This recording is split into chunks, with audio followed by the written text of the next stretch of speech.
If you're a true fan of an NFL team, you know that your allegiance to your team creates ties to other teams. For example, on an NFL Sunday, I root for two teams. I root for my Philadelphia Eagles. I've been a fan my whole life. And I root for whoever's playing the Dallas Cowboys. It's how I was raised. If you're a Steelers fan, you root for the boys in black and gold and whoever is playing the Ravens. It's what you do. And while these rivalries are what make the NFL the best sports product out there, we all as fans have a vested interest in the good of the league because someday our team is going to suck.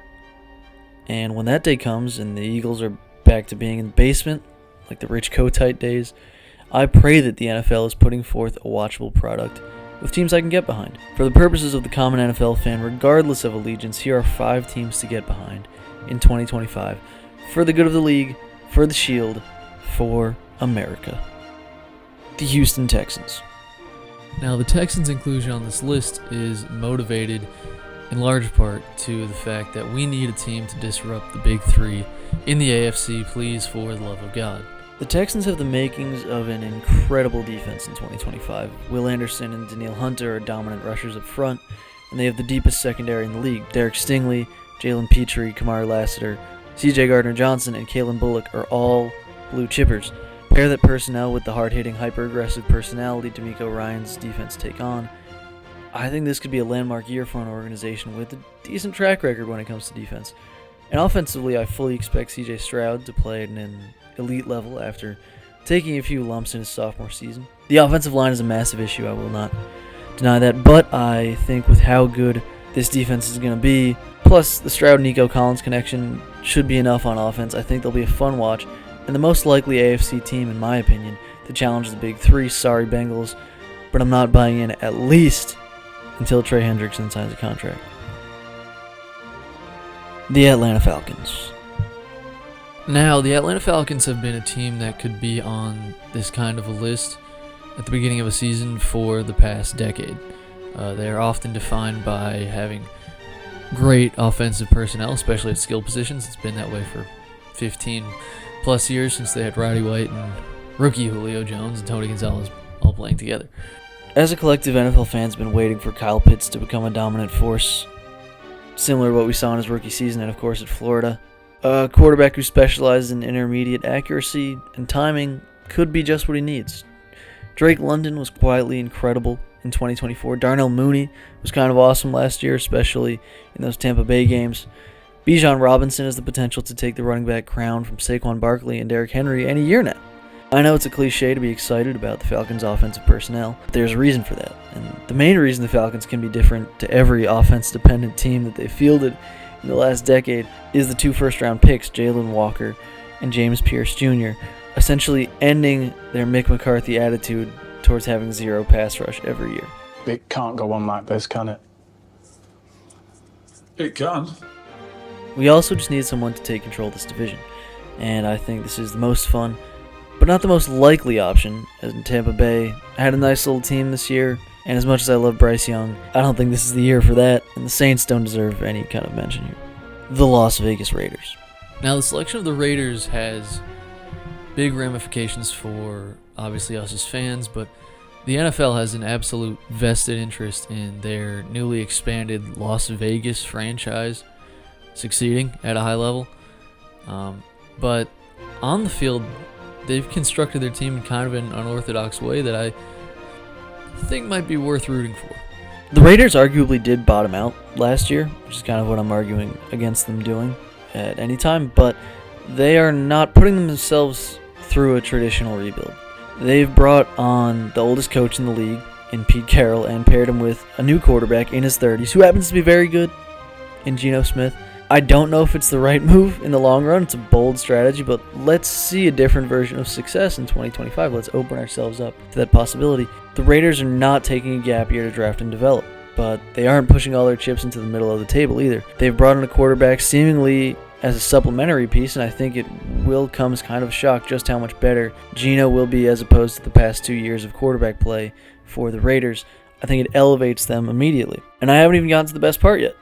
The Raiders have arguably drafted the best 2 players in each of the past 2 NFL drafts, just at positions that the NFL does not value that highly. In running back and tight end, Ashton Genty and Brock Bowers will make for the oddest but probably most intriguing skill position duo in the league this year. Two guys who dominated at the college level, one of whom already has an all-pro season under his belt. Max Crosby is always great. Christian Wilkins is gone for some reason. Honestly, just root for this team because everybody loves Geno and Genty. I can't think of a better reason. The Chicago Bears. The Bears already have a pretty large choir of haters due to the loser's proclivity to root against Caleb Williams for being himself. And maybe rooting against people like that is a good enough reason to support the Bears this year.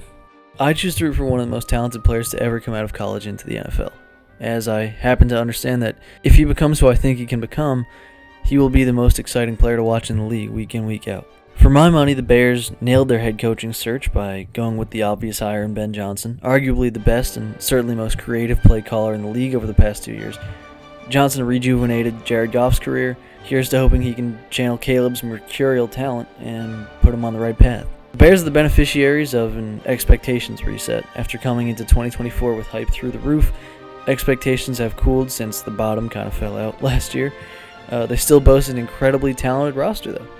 And they still have a defense that should be quite strong, and brought in Dennis Allen to coach them, which I think could be perfect.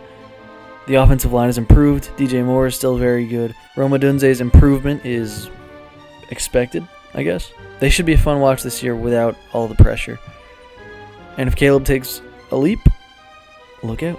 Now, to a guy like me, that weird reverse mohawk-shaped, noise-pumping stadium in the Pacific Northwest is not called Lumen Field.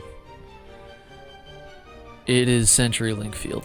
It is the home of one of the most iconic defenses of the last 25 years, the Legion of Boom, and also Clint Dempsey. We miss you, King.